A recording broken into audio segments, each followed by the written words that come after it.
Good morning and welcome to another video. Currently Saturday morning and it's pretty windy. Just out on a weekend ride, which on this plan is usually an endurance ride. Yeah, it's not that long. It's 3 hours at a nice pace, about 75 to 95 max heart rate. But you can see the wind here on this flag.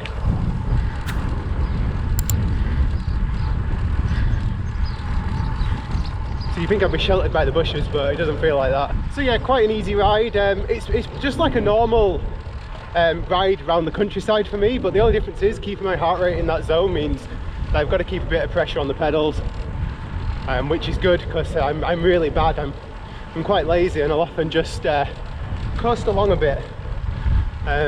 So yeah, this is good for me. And then thrown into the mix, we've got 3 tempo intervals, so basically just keeping at the top half of that endurance range, sort of like between 85 and 95% of max heart rate.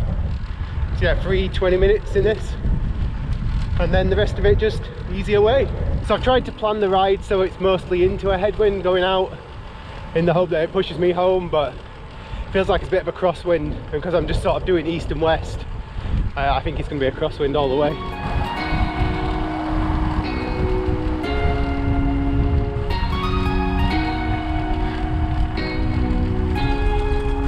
Morning.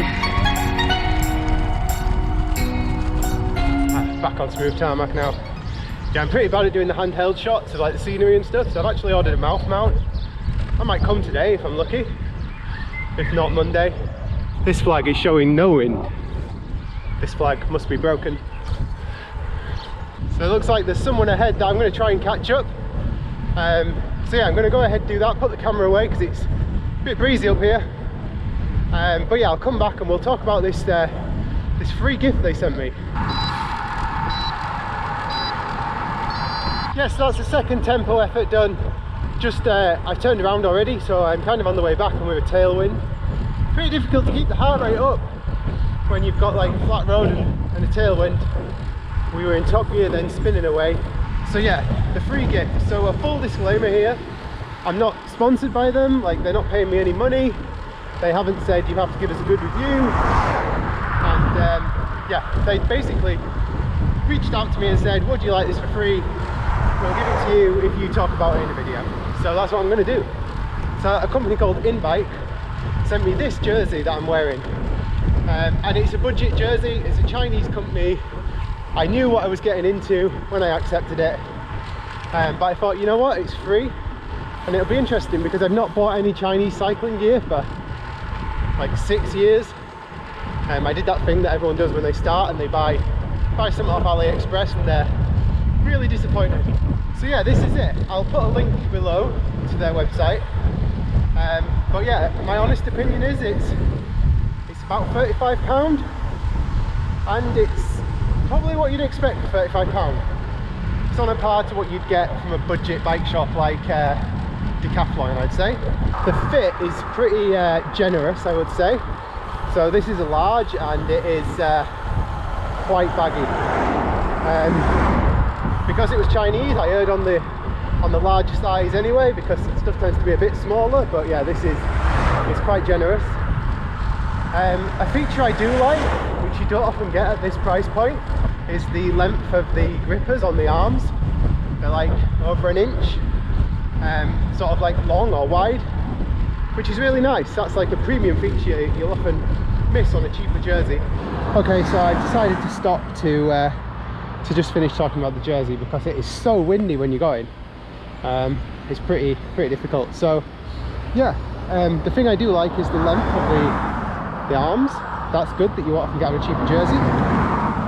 It is comfy. The material is definitely decent. Like it's not like the AliExpress jerseys, I'd say. However, it is a cheap jersey. It's 35 quid and it's missing the features that you want, like a zip pocket, which is pretty important. Maybe a better fit, particularly around the top half. You'll have noticed as I'm cycling along that there's a lot of movement in this top half of the jersey, whereas a more premium jersey would probably fit a bit tighter here. Which brings me on to my last point, because I don't want to talk too much about the jersey, because I don't think it is what people want to watch about. But I had a look on Wiggle to see how much a DHB jersey would be, because I've got a few DHB jerseys, and they're really good for the money. Like the quality is really up there, the fit tends to be really good, the designs are really good, and they have features like a zip pocket. And they currently have an offer on where you can get a DHB jersey for 35 quid, and yeah, to be quite honest with you, if I was spending 35 quid on a jersey, that's what I'd be buying, rather than something from China.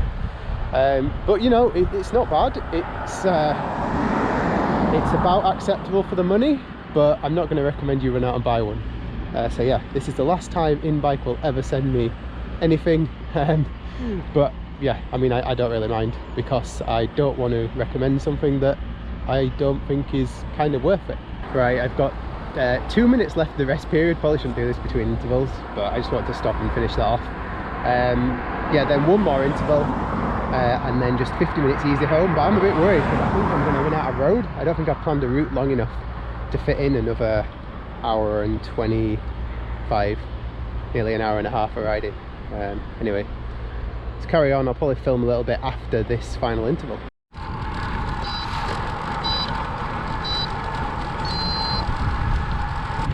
Okay, that's the end of the intervals now. Got about 57 minutes of just easy riding to go, but I'm kind of running out of road. On Training Peaks, when you plan out your workout and then it tells you the total time of the workout, you put in a guesstimate of what you think you'll average for that workout. So I put 80 miles an hour, and it comes up with how many miles you need to plan. And I did that, and it said 50 miles, and this is a 50-mile route. And well, we definitely don't have nearly an hour to go to get home, so we might have to zigzag a bit.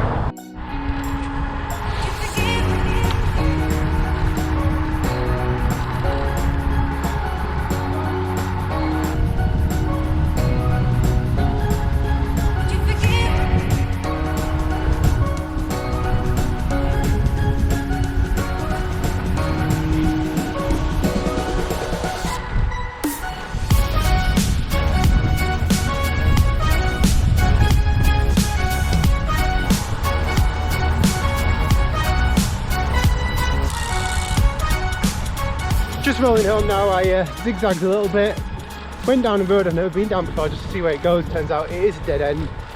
It turns into a farm track, so it might be a good one for the gravel bike. I think it does go to another village, but anyway, that's for another video. So yeah, that's it for this video. I think the next video is going to be climbing repeats, which I'm going to do at a hill just near my house. So I'll probably cycle out for 10 minutes to warm up, then 10 minutes back to finish the warm up, and then I'll do 8 repeats up the hill with the rest period on the down, on the descent. So yeah, that's going to be fun. So yeah, thanks for watching. Don't forget to subscribe if you haven't already. I'll catch you in the next one.